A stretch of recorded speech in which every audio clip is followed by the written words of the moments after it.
मार्कंडेय समस्या पर्व भाग 63.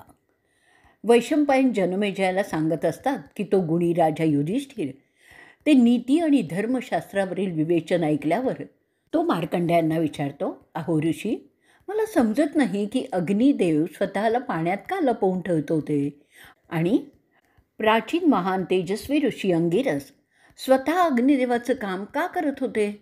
मला माहीत आहे मूलतः अग्नी एकच आहे, परंतु तो विविध रूप घेऊन वावरत असतो. मला सांगा, अहो महर्षी मार्कंडेय, ह्यामागील सूत्र काय आहे. कुमार कसा जन्मला, त्याला अग्नीचा मुलगा असं का समजलं जातं ते सुद्धा मला समजून घ्यायचं आहे. कुमाराला रुद्राने का त्याचा मुलगा म्हणून स्वीकारलं, त्यात गंगा आणि कृत्तिक कसे येतात, मला तेही समजून घेण्याची उत्सुकता आहे. मार्कंडेय त्याला उत्तर देतात, हे एका प्राचीन कथेच्या मदतीनेच मी तुला समजावून देऊ शकतो. त्या कथेनुसार अग्नी रागाच्या भरात अर्घ्य म्हणून सागराचं पाणी वापरून त्याची पूजा करतो.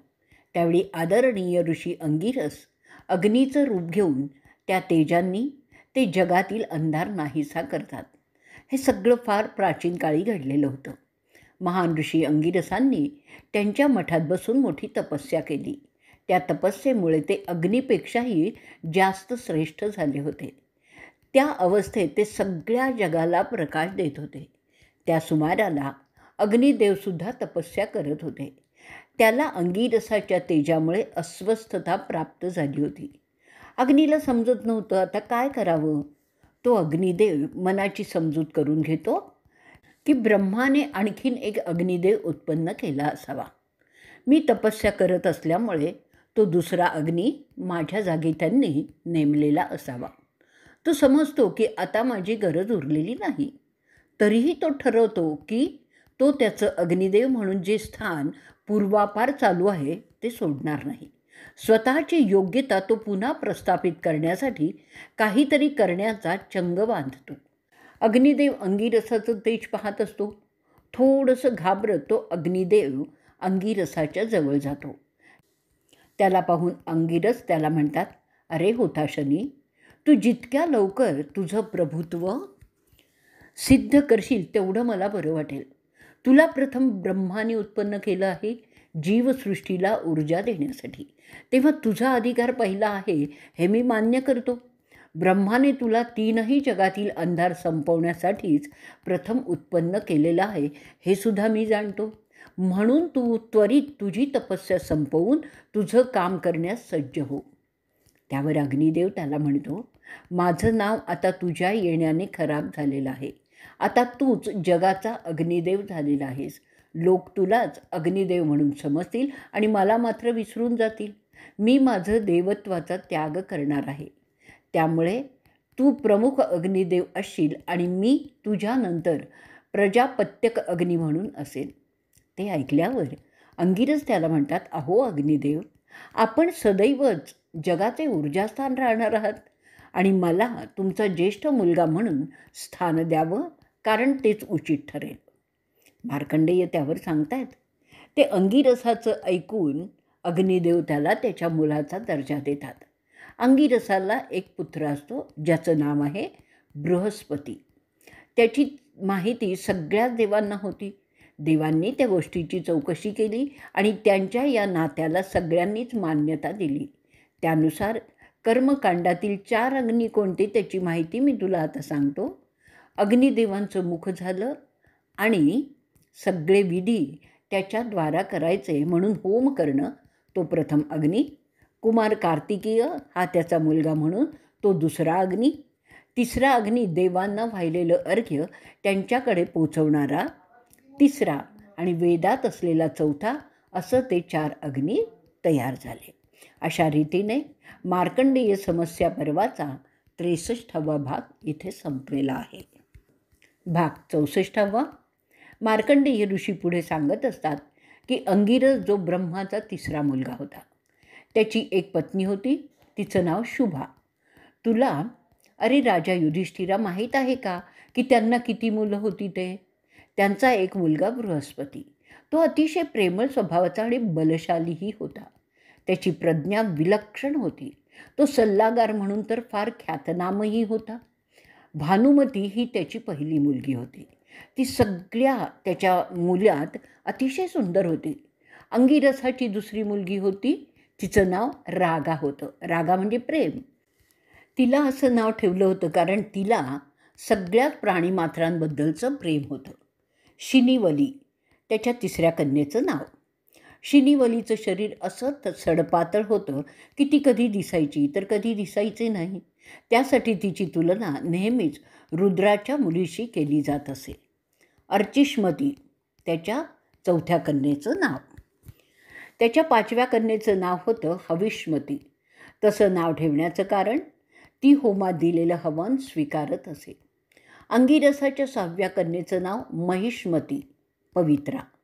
सातवी मुलगी चतुर होती. तिचं नाव ठेवलं होतं मनमती. ती सगळ्या यज्ञात उपस्थित असायची. तिला कुहू कुहू असं बोललं जात असे. ते तिचं दुसरं नाव झालं होतं. अशा रीतीने मार्कंडेय समस्या पर्वाचा 64वा भाग इथे संपलेला आहे. भाग 65वा. मार्कंडेय पुढे सांगतात की बृहस्पतीला एक पत्नी होती. तिचं नाव तारा असं होतं. ती चंद्रलोकातली होती. तिच्यापासून त्याला 6 मुलगे आणि 1 मुलगी झाली. बृहस्पतीचा दुसरा मुलगा संजू. त्याच्या नावाने पौर्णामास्य यज्ञात लोण्याचं हवन केलं जातं. ते अग्नीचं रूप मोठं वैराग्यपूर्ण होतं. चातुर्मासातील अश्वमेध यज्ञात त्याच्यासाठी घोड्यांचे बळी चढवले जातात. त्या संजू अग्नीच्या ज्वाळा मोठ्या आणि अनेक असतात. संजूच्या बायकोचं नाव होतं सत्य. ती अप्रतिम देखणी होती आणि ती धर्माच्या मधून उत्पन्न झालेली होती, केवळ चांगुलपणा वाढावा म्हणून. अंगिरसाचा एक मुलगा साक्षात हुताशनीच होता. त्याला 3 अतिशय गुणवान अशा कन्या होत्या. यज्ञातील पहिलं हवन, ज्याला भारद्वाज असं म्हणतात, तो त्याचा मुलगा आहे. तोच यज्ञातील हवन असतो, जे श्रुकाच्या म्हणजे एक लांब प्रकारची लांब दांड्याची पळी असते, तिच्या मदतीने होमात सोडलं जातं पूर्णामास्येच्या दिवशी. त्याशिवाय त्याला एक मुलगा होता, त्याचं नाव होतं भारत, आणि एक कन्या होती जिचं नाव होतं भारती. भारत हा अग्नी प्रजापतीचा मुलगा मानला जातो. त्यातूनच भारतवंश उत्पन्न झालेला आहे. भारद्वाजच्या बायकोचं नाव आहे वीरा. ती वीरची माता आहे. ब्राह्मण त्याची आराधना सोमासारखीच करतात. यज्ञात दुसऱ्यांदा जे हवन दिलं जातं त्यात तो आणि सोम एकत्र धरले जातात. त्याला राथप्रभू, राथध्वन आणि कुंभरेत अशा नावाने सुद्धा ओळखलं जातं. त्याला त्याच्या शरयू नावाच्या बायकोपासून सिद्धी नावाचा मुलगा झाला. त्यांनी सूर्याला ग्रासलेलं होतं आणि त्याच्या स्तुतीसाठी अनेक कवनं वेदात देखील आहेत. आणखीन एक अग्नी आहे ज्याला निश्चयवन असं म्हणतात. तो पृथ्वीची स्तुती करत असतो. तो सदैव समृद्धी, प्रसिद्धी आणि सौंदर्यासाठी ओळखला जातो. पवित्र सत्य त्याचा मुलगा आहे. तो सगळ्या दोषांपासून मुक्त असतो. तो काळाचं नियंत्रण करत असतो. त्या अग्नीला आणखीन एक नाव आहे निष्कृती. असं नाव देण्याचं कारण त्याने सगळ्या दृश्य जीवांना आराम दिला. जर त्याची योग्य प्रकारे पूजा केली तर तो समृद्धी प्रदान करतो. त्याच्या मुलाचं नाव आहे श्वान. त्याच्यातून सगळे रोग उत्पन्न होत असतात. त्याची बाधा झालेले लोक मोठ्यांदा ओरडत फिरत राहतात. बृहस्पतीचा तिसरा मुलगा विश्वजित. त्याची पूजा सगळेच ज्ञानी लोक करतात. सगळ्या प्राण्यांच्या उदरात जो अग्नी असतो तो बृहस्पतीचा चौथा मुलगा आहे. त्याचं नाव आहे विश्वभूक. त्याला जठराग्नी म्हणून सुद्धा ओळखले जातं. त्याचा स्वतःवर उत्तम संयम आहे. त्यासाठी तो साधकात ओळखला जातो. तो ब्रह्मचारी असून त्याची आराधना सगळेच ब्राह्मण पाकसिद्धाच्या समयी करतात. पवित्र नदी गोमती त्याची पत्नी आहे. सगळे भाविक तिच्यातील वडवानलाची पूजा करत असतात. तो वडवानल बृहस्पतीचा 5वा मुलगा. त्या ब्राह्मण अग्नीची गती वरच्या दिशेने असते म्हणून त्याला ऊर्ध्वभग असं नाव दिलेलं आहे. त्याचं स्थान आहे प्राणात. बृहस्पतीच्या 6व्या मुलाचं नाव आहे श्वेतकृत, कारण त्याने दिलेल्या हवनामुळे स्विस्त म्हणजे चांगलं होतं. यज्ञातील उदकधर हवन त्याच्या नावाने केलं जातं. त्यावेळी त्याची स्तुती केली जाते. मौन्योती ही बृहस्पतीची कन्या आहे. ती फार रागीट असून ती सगळं काही भस्मच करत असते. तिला स्वाहा असंही म्हणलं जातं. स्वाहाचे 3 गुण आहेत. त्यांना सत्व, रज आणि तमस असं म्हणतात. स्वाहाची 3 मुलं आहेत. त्यातील पहिला उच्च दर्जाच्या गुणातून म्हणजे सत्वगुण अतिसुंदर आहे, म्हणून त्याला देवांनी कामाग्नी किंवा कामदेव असं नाव दिलेलं आहे. दुसऱ्या गुणातून रजोगुणातून मुलगा अमोघ, जो प्रसन्न झाला की युद्धात अजिंक्यपद मिळते. त्याच्या हातात तिरकमठा आहे आणि तो रथात बसलेला असतो. त्याला क्रोध नसतो. तो नेहमीच फुलांनी नटलेला असतो. तिच्या तिसऱ्या गुणातून तमोगुण उत्कट झालेला आहे. आळस उत्पन्न झाला, त्याला समस्वस असं म्हणतात. अशा रीतीने मार्कंडेय समस्या पर्वाचा 65वा भाग इथे संपलेला आहे. भाग 66वा. मार्कंडेय पुढे सांगतात की उत्ख मोठी तपस्या करतो, जी अनेक वर्ष करत असतो. त्याचं कारण त्याला ब्रह्मासारखा तेजस्वी मुलगा हवा असतो. जेव्हा व्याहिती कवन गाऊन 5 अग्नीच्या साक्षीने तो विधी केला गेला, तेव्हा काश्यप, वसिष्ठ, प्राणाचा मुलगा प्राण, च्यवन म्हणजे अंगिरसाचा मुलगा आणि सुवर्चक यांच्या मदतीने एक प्रचंड शक्ती निर्माण झाली, ज्याच्यामध्ये सजीवता परिपूर्णपणे भरलेली होती. त्याला 5 अग्नींचे रंग होते. त्याचा माथा तप्त अग्निरसासारखा होता. त्याचे हात सूर्यासारखे शुभ्र रंगाचे होते. त्याची त्वचा सोनेरी होती. त्याचे पाय काळ्या रंगाचे होते. ते 5 रंग त्याला त्या 5 ऋषींनी म्हणजे कश्यप, वसिष्ठ, च्यवन, अंगिरस आणि सुवर्चक त्यांच्या तपोसामर्थ्याने दिलेले होते. तो 5 घराण्यांचा पूर्वज झाला. 10,000 वर्ष अशी तपस्या केल्यानंतर त्याच्यातून एक विलक्षण अग्नी उत्पन्न झाला, ज्याच्यातून सजीव सृष्टीची सुरुवात झाली. त्याच्या डोक्यातून आणि तोंडातून वृहत आणि रथंतर म्हणजे रात्र आणि दिवस उत्पन्न झाले, जे जीवशक्ती पटकन लुप्त करत होते. त्याच्या नाभीतून शिव आले. इंद्र त्याच्या हिंमतीतून उत्पन्न झाला. वारे आणि अग्नी त्याच्या स्वतःतून बाहेर आले. त्याच्या 2 हातातून ऋग्वेदातील उदत्त आणि अनुदत्त ऋचा बाहेर पडल्या. त्याच्यातून मन, 5 ज्ञानेंद्रिय आणि इतर प्राणी उत्पन्न झाले. अशा रीतीने सगळं उत्पन्न केल्यानंतर त्यांनी 5 मुख्य पितर तयार केले. त्यातील प्रनिधी बृहतचा होता. बृहद्रथ काश्यपाचा मुलगा होता. भानू च्यवनाचा पुत्र होता. सुवर्चकाचा सौरभ होता. अनुदत्त प्राणाचा मुलगा होता. असे प्रसिद्ध 25 त्यांनी उत्पन्न केले. तपातून आणखीनही 15 देव तयार झाले, जे यज्ञाला विरोध करण्याच्या प्रवृत्तीचे होते. त्यांची नावं अशी आहेत: सुभीम, भीम, अतिभीम, भीमवन, अवल, सुमित्र, मित्रवन, मितासीन, मित्रवर्धन, मित्रधर्मन, सुराप्रवीर, वीर, सुवेका, सुरवर्च, सुरहंत्री. त्या देवांची आणखीन 3 वर्गात विभागणी झाली. त्या प्रत्येकात आणखीन 5 उपभाग आहेत. ते पृथ्वीवरच असतात आणि त्यांचं काम यज्ञ, विधी आणि सर्व प्रकारचं कर्मकांड उद्ध्वस्त करायचं असतं. ते स्वर्गातसुद्धा होणाऱ्या देवांचे यज्ञ उद्ध्वस्त करण्याचे काम करत असतात. यज्ञात दिलेलं अर्घ्य आणि हवन ते खराब करत असतात. त्यामुळे ते देवांपर्यंत पोचतच नाहीत. जे पुरोहित या गोष्टींच्याकडे सावधगिरीने पाहतात, ते प्रथम यांच्यासाठी प्रसाद यज्ञगृहाबाहेर काढून ठेवतात. तसं केलं तर त्यांचा त्रास होत नाही असं म्हणतात. ते त्यांना दिलेलं हवन पक्षाच्या रूपाने येऊन घेऊन जातात. यज्ञ सुरू करताना प्रथम त्यांचं नाव घेऊन त्यांना सांगतात की तुमचा वाटा बाहेर काढून ठेवलेला आहे, तो घ्यावा. असं केलं तर ते यज्ञात कोणतीही अडचण आणत नाही. बृहद्दुख्तक तपाचा आणखीन एक मुलगा पृथ्वीशी निगडीत असतो. त्याची पूजा सात्विक माणसं अग्निहोत्र सांभाळून यज्ञ करून करत असतात. तपाचा दुसरा मुलगा रथंतर.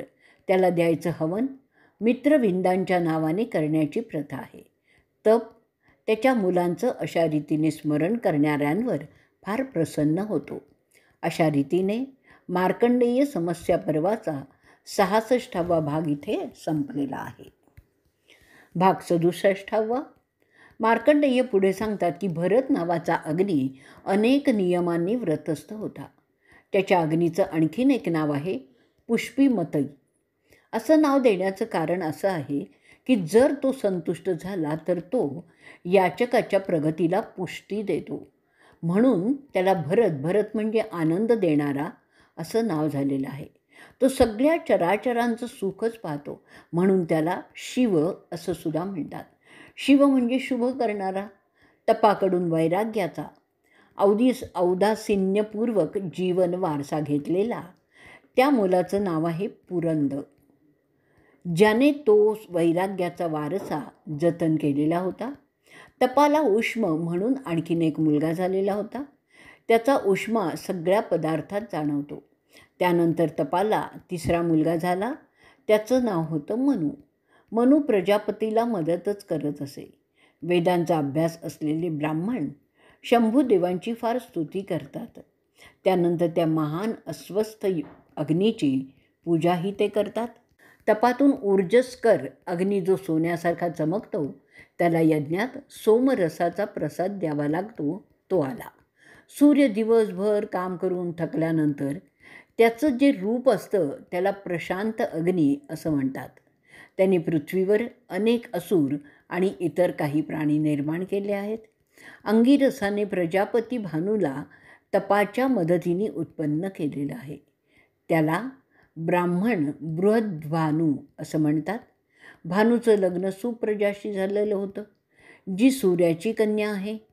त्यांना 6 मुलं झालेली आहेत. तुला त्यांची माहिती आहे का? जो अग्नी अशक्तांना जोर देतो त्याला बलद असं म्हणतात. तो भानूचा पहिला मुलगा. दुसरा अग्नी जो सगळं शांत असताना भयंकर दिसतो त्याला मंजुमन असं म्हणतात. यज्ञात जो 3 अग्नी केला जातो त्याला दर्श आणि पौर्णामस्य असं म्हणतात. अंगिरस किंवा ज्याला धृतिमन म्हणतात, जो पृथ्वीवर विष्णू म्हणून ओळखला जातो, तो तिसरा मुलगा आहे.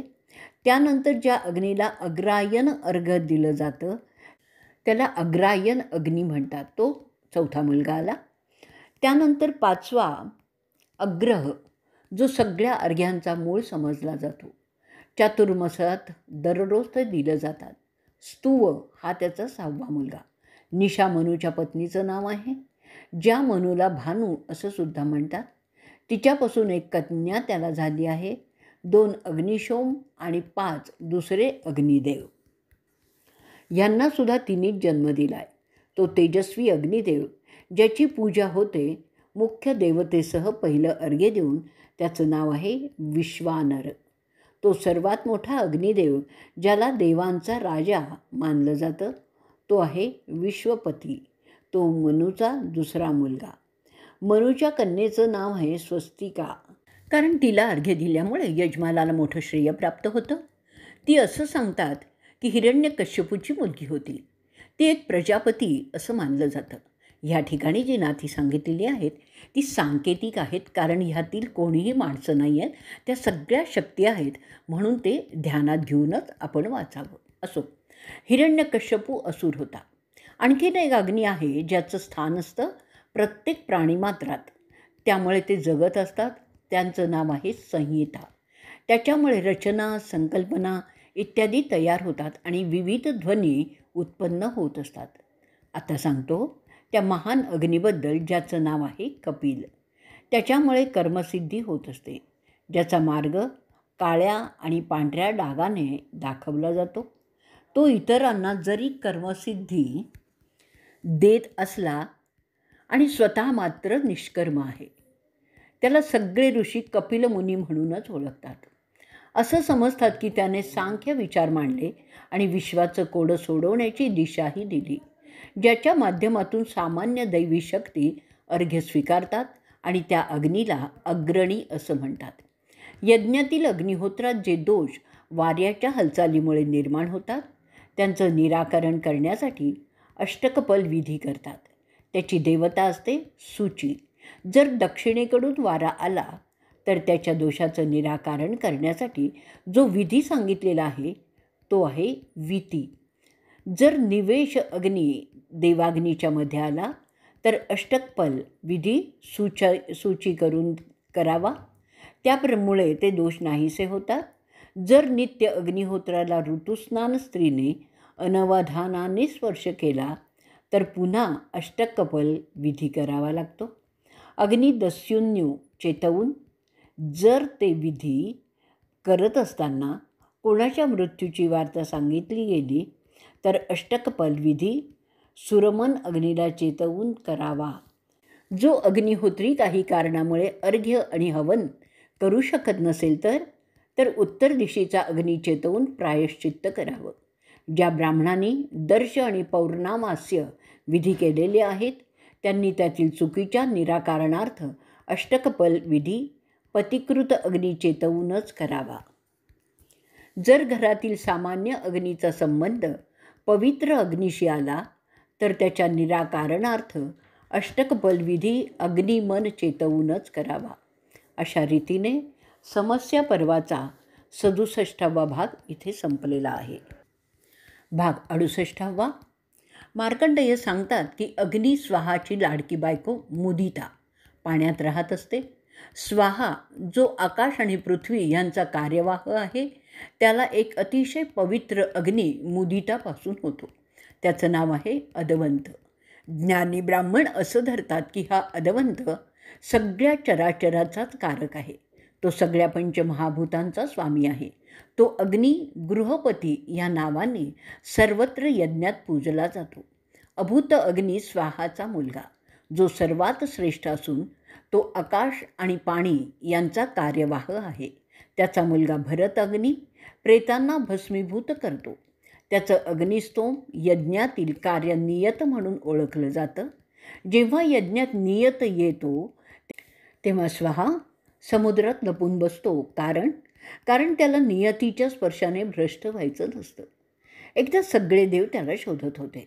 सगळीकडे शोधलं पण तो काही सापडला नाही.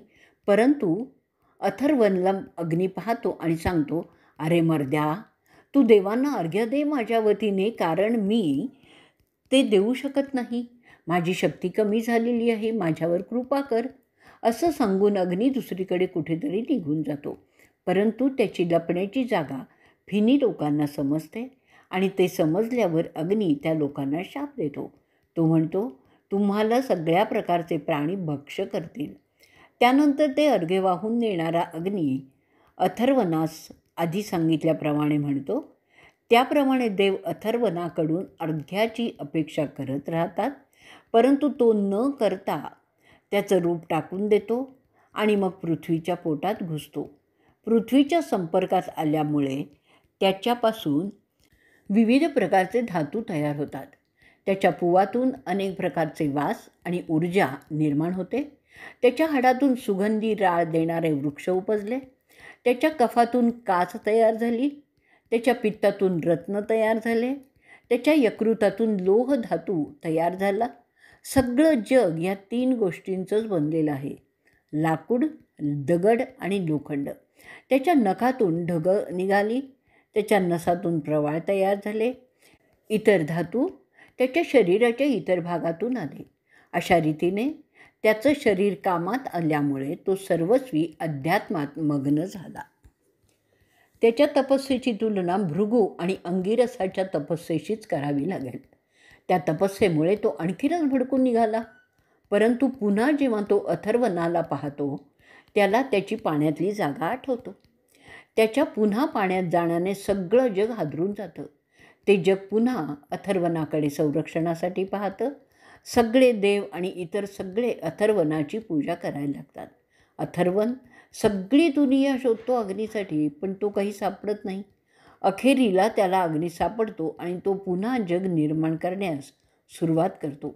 अशा रीतीने प्राचीन काळी अग्नी प्रथम नष्ट झाला, पुन्हा तयार झाला. तेव्हा अथर्वनाने त्याला बोलवलं. आता त्याला सगळ्या प्राण्यांच्याकडून अर्घ्य हवन मिळायला लागलं आणि तो सगळ्या जगात फिरून ठिकठिकाणी निरनिराळ्या प्रकारचे अग्नी जे वेदात सांगितलेले आहे ते उत्पन्न करू लागला. परंतु राहण्यासाठी तो पाण्यातच जात होता. असं समजलं जातं की सिंधू, देविका, सरस्वती, गंगा, शतकुंभा, शरयू, गंडकी, चर्मवती, मही, मेधातिथी, तुम्रावती, वेत्रावती, कौशिकी, तामसा, नर्मदा, गोदावरी, वेण्णा, उपवेणा, भीमा, वधवा, भारती, सुप्रयोगा, कावेरी, मुरमुरा, तुंगवेणा, कृष्णनेणा, कपिला या नद्या अग्नीला जन्म देतात असं मानलं जातं. अभूत नावाच्या अग्नीची बायको आहे प्रिया.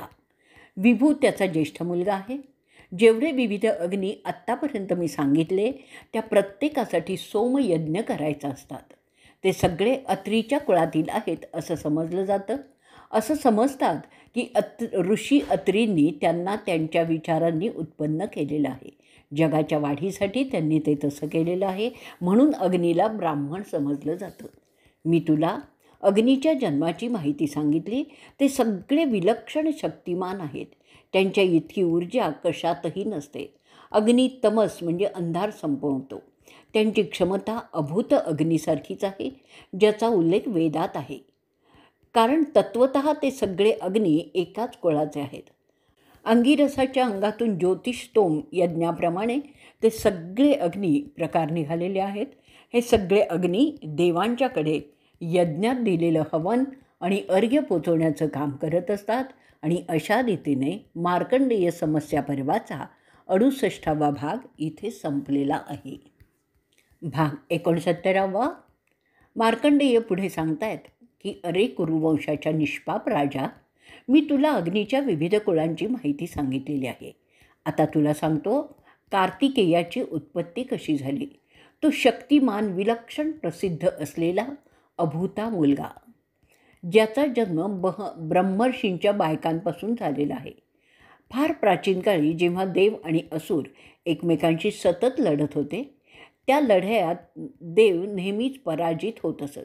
देवांचा राजा पुरंदर पाहतो की त्याच्या सैन्याची मोठी हानी होत आहे.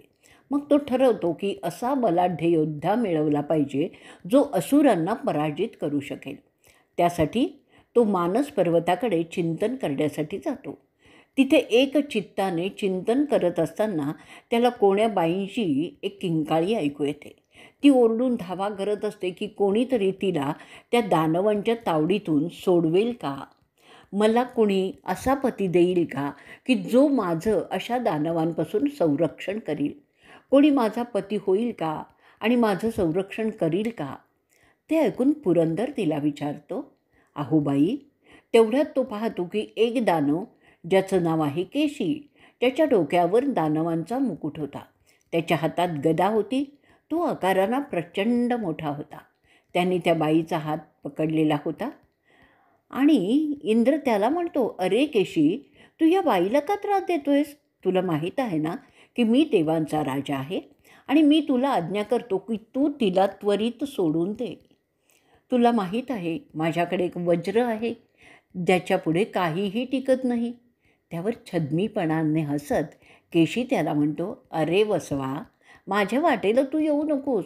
मला ती पाहिजे आणि मी तिला घेऊन जाणार आहे. तुला काय वाटतं, मला आव्हान दिल्यानंतर तू सही सलामत तुझ्या घरी जाऊ शकशील का. असं बोलत केशी त्याच्यावर त्याची गदा भिरकावतो. इंद्र त्याच्या वज्राने त्या गदेचे बारीक बारीक तुकडे करून टाकतो. ते पाहिल्यावर केशी एक मोठा पत्थर उचलतो, म्हणजे दगड उचलतो आणि इंद्राच्या दिशेने फेकतो. इंद्र त्याच्या वज्राने त्या पत्थराचे असंख्य तुकडे करतो आणि ते तुकडे केशीवर जाऊन पडतात. त्यामुळे त्याला खूप जखमा होतात. तेव्हा तो दानव त्या बाईला सोडून तिथून निघून जातो. दानव अशा रीतीने पळून गेल्यावर शक्र त्या सुंदर महिलेला विचारतो, ती कोण आहे, कोणाची मुलगी आहे किंवा कोणाची पत्नी आहे. त्याची चौकशी करतो. तिला विचारतो ती त्या ठिकाणी कशी आली आहे. अशा रीतीने मार्कंडेय समस्या पर्वाचा 69वा भाग इथे संपलेला आहे. भाग 70. ते ऐकल्यानंतर ती बाई इंद्राला सांगते, मी प्रजापतीची कन्या आहे. माझं नाव देवसेना आहे. माझी बहीण दैत्यसेना आहे. तिच्यावर केशीने बलात्कार केलेला आहे. आम्ही दोघीही भगिनी आमच्या पित्याच्या परवानगीने या मानस पर्वताच्या प्रदेशात आमच्या सगळ्या दास्यांबरोबर मनोरंजनासाठी नेहमीच इथे येत असतो. हा केशी दररोज आम्हाला पटवण्याचा प्रयत्न करत असे. माझी बहीण त्याच्या गोष्टी ऐकत असे, पण मी काही त्याला दाद देत नव्हते. त्यानंतर तो माझ्या बहिणीला दैत्यसेनेला घेऊन गेला आपण मला वाचवलेलं आहे. आता तुम्ही माझ्यासाठी एक चांगला पती शोधावा, जो माझं अशा प्रकारे संरक्षण नेहमीच करेल. इंद्र तिला सांगतो, तू तर माझी मावस बहीण लागतेस. आपल्या माता बहिणी आहेत. माझ्या आईचं नाव दक्षायनी आहे. मग सांग, तुला आता कसा पती पाहिजे आहे ते. ती बाई सांगते, असा पुरुष ज्याचे हात लांब आहेत. मी अबला असले तरी माझा पती बलाढ्यच पाहिजे. माझ्या पित्याच्या कृपेमुळे त्याला सगळे देव आणि दानव मानच देतील. इंद्र ते ऐकून तिला म्हणतो, मला सांग, तुझ्या पतीकडे कोणत्या शक्ती असाव्यात अशी तुझी अपेक्षा आहे. त्यावर ती सांगते, तो पुरुष ब्रह्माचा भक्त असला पाहिजे, जो देव, यक्ष, किन्नर, उरुग, नाग, राक्षस आणि असुरांचा पराभव करू शकणारा असला पाहिजे.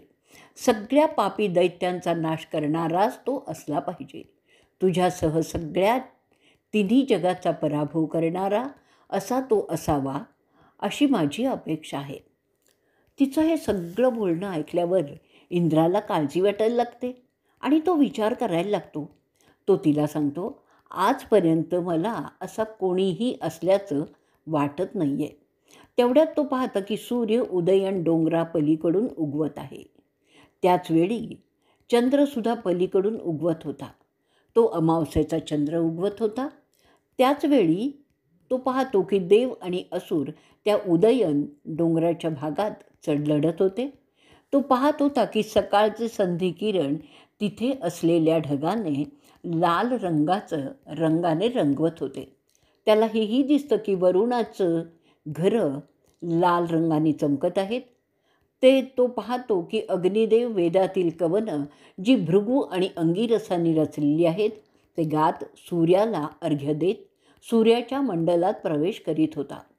तो हेही पाहतो की 24 पर्व सूर्यांची स्तुती करतायत. तिथे सोमसुद्धा उपस्थित आहे. ती सोम आणि सूर्याची मिलन युती होणं म्हणजे एक भयंकर युद्ध लवकरच छेडलं जाणार. देव आणि असुरात हे तर निश्चितच होतं. त्याला असं दिसतं की सिंधू नदीच्या पाण्यात ताजं रक्त मिसळलेलं होतं. कोल्हे आणि इतर भयंकर प्राणी मोठ्यांदा ओरडत होते. तो असा योग होता की त्या योगात जर सोमाने कोणाला जन्म दिला तर तो असा क्रमीवीर असेल जसा त्या देवसेनेला हवा होता. त्या विचाराने प्रेरित असा तो शक्र ब्रह्माच्या लोकात जातो. तो त्याच्याबरोबर असलेल्या देवसेनेला सुद्धा तिथे घेऊन जातो. ब्रह्माला भेटल्यावर त्याला नमस्कार करतो आणि सांगतो, अहो ब्रह्मदेवो, आपण आपल्या मुलीसाठी कोणी योग्य पती शोधित आहात का. ब्रह्मदेव त्याला उत्तर देतात, अरे शक्र, जसं तू ठरवशील तसंच होईल. त्या तू पाहिलेल्या युतीतून जो जन्म घेईल तो देवसेनेचा पती असेल आणि तो तुझ्याबरोबर असेल. ते ऐकल्यावर इंद्र आणि देवसेना ब्रह्माला लावून नमस्कार करतात.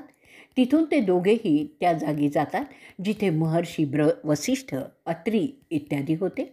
त्यानंतर इंद्राला दुसरे देव देखील सामील होतात, कारण त्यांनासुद्धा सोमरस प्यायचा असतो. जिथे ते ऋषी यज्ञ करत होते तिथे ते जातात त्यांच्या यज्ञातील वाटा घेण्यासाठी. यज्ञातील अग्नी पुरेसा चेतवला होता. त्यात ते देवांचे अर्घ्य आणि हवन देतात.